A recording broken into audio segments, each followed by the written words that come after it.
Hello guys, আসসালামু আলাইকুম। কেমন আছেন আপনারা সবাই? আলহামদুলিল্লাহ, আল্লাহর রহমতে আমরাও ভালো আছি। তো আবারও নতুন একটা ভিডিও নিয়ে আপনাদের মাঝে আসলাম, যেটা কিনা খুবই প্রয়োজন। কিভাবে রুটি সংরক্ষণ করতে হয়, ডিপ ফ্রিজিং করে রাখতে হয়, সেটাই আপনাদের মাঝে আজকে শেয়ার করব। তো আপনার ভিডিওটা পুরাটা দেখবেন, জানবেন, তারপরে আমার ভিডিওতে একটা লাইক কমেন্ট শেয়ার করবেন। তো চলুন আজকে ভিডিওটা শুরু করি।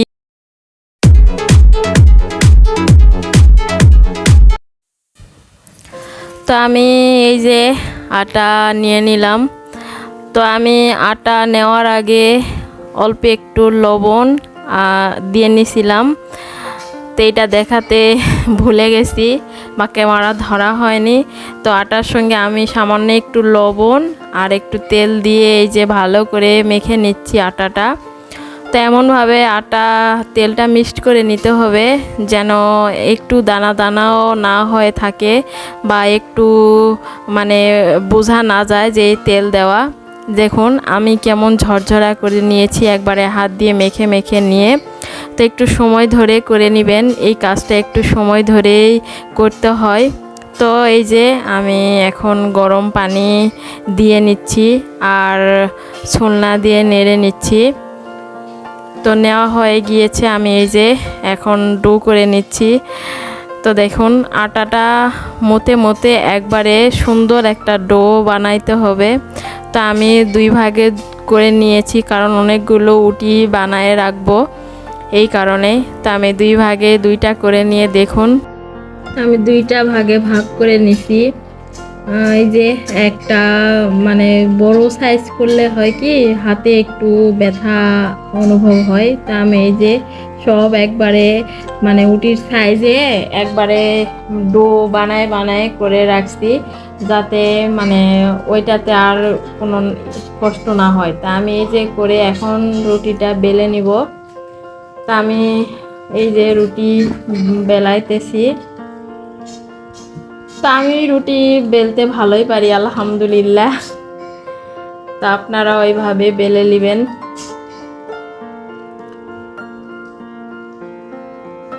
তো আমার রুটি বেলানো এটা শেষ, এখন রেখে দিব। তো দেখুন আমি সব কয়টা রুটি বেলে নিয়েছি। এখন আমি কিভাবে রাখতে হয় সেটাই আপনাদেরকে দেখাবো। তা আমি সবগুলানি একটু মানে সময় নিয়ে করতে হয়। এই যে সবগুলান রুটি আমি বেলে নিয়েছি। এখন পলিতে ভরে ভরে রাখবো। কিভাবে ডিপ ফ্রিজিং করতে হয়, এই যে আমি দোকান থেকে নিয়ে আসছি কিনে জিপার ব্যাগ। তো এই জিপার ব্যাগ আপনারা কোথা থেকে পাবেন সেটা বলে দিই। যারা পলিথিন বিক্রি করে, মানে ওই যে পলিথিনের দোকানে গিয়ে বললেই হবে যে জিপার ব্যাগ দেন, তাহলেই দিয়ে দিবে। আবার আপনারা যারা আমরা বাজার থেকে কিনে নিয়ে আসি যে পলিথিনটা, সেটা দিয়েও রাখতে পারবেন। শুধু দুই মানে ওই পিছনের দিকটা কেটে দুই দিকে দুইটা ভাগ করে নিয়ে এভাবেও রাখতে পারবেন। তো আমি দুইভাবেই আপনাদেরকে মানে বোঝার ক্ষেত্রে দুইভাবেই করে দেখাবো। তো এই যে এটাও আমি নিয়ে আসছি। তো এই পিছন দিক দিয়ে আমি কেটে নিচ্ছি, একটা কেটে দুইটা হবে। তো দেখুন এই যে আমি কেসি দিয়ে কেটে নিচ্ছি, আপনারা চাইলে ব্লেড দিয়েও কাটতে পারবেন, যে যার মতো সুবিধা হয় কেটে নেবেন। তো আমি এক সাইড কেটে নিলাম, এখন দুই সাইড কেটে দুইটা করে নেব।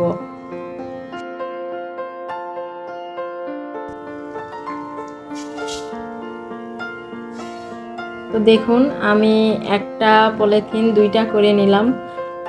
এই যে মাঝখানে কাটলেই দুইটা হয়ে যাবে। তো আমি এখন মাঝখানেরটা কেটে নেব।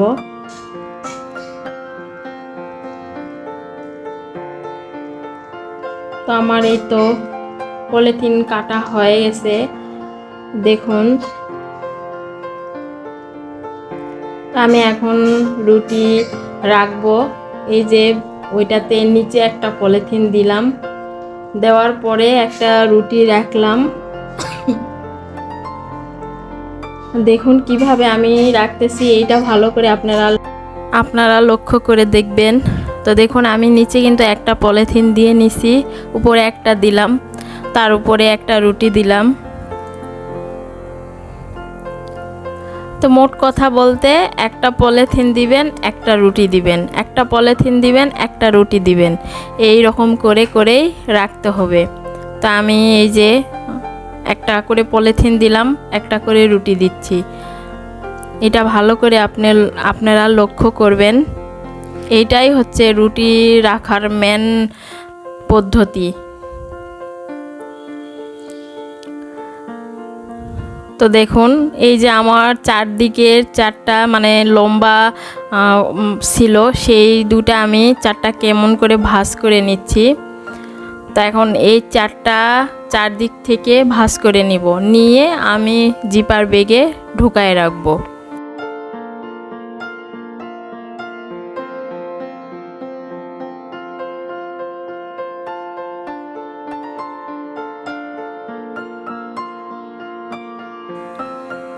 এই জিপার ব্যাগে ঢোকানো একটু সমস্যা, ভালো করে ঢোকাইতে হবে না, মানে রুটি যেরকম সেরকমই থাকতে হবে।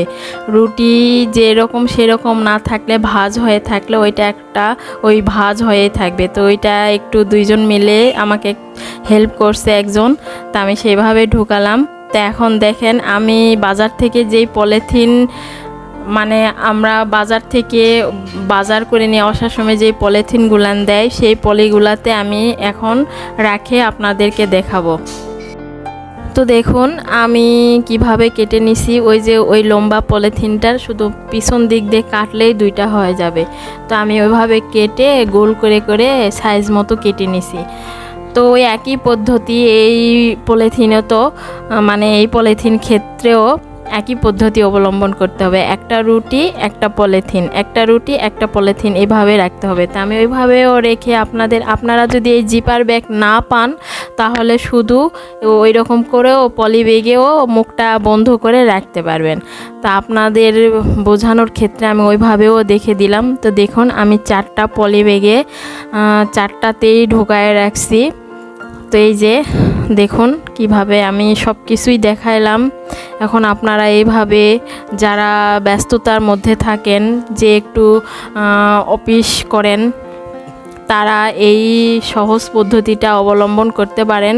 অনেক সহজ। সকালবেলা শুধু ফ্রিজ থেকে বের করবেন আর ভেজে নেবেন, আর বেলানো কোনো ঝামেলা ছাড়াই। একদিন কষ্ট করে 10 দিন আরাম করে খাইতে পারবেন। যারা চাকরিজীবী তাদের একটু সমস্যা হয় সকালবেলা উঠে। তা দেখুন আমি রুটিটা কিন্তু রাখতে হবে একবারে সমানভাবে। 5 ঘন্টা পরে আপনি রুটি এমনিতেই শক্ত হয়ে যাবে, তখন আপনারা আপনাদের ইচ্ছা মতো রাখতে পারবেন। কিন্তু যখন রাখবেন তখন একবারে সমানভাবেই রুটিটা রাখতে হবে, সমানভাবেই রাখতে হবে, যাতে একটুও ভাঁজ না হয় বা রুটির উপরে কোনো কিছু দিতে পারবেন না, সমানভাবেই রাখতে হবে। তো দেখুন আমি কিভাবে রাখতেছি, এভাবেই আপনারা দেখবেন। তো আমি 4টা করছি, দেখাইলাম। তো আপনারা ভালো থাকবেন। আজকের মতো এখানে বিদায় নিচ্ছি। আবারও দেখা হবে নতুন কোনো ভিডিওতে। আল্লাহ হাফেজ।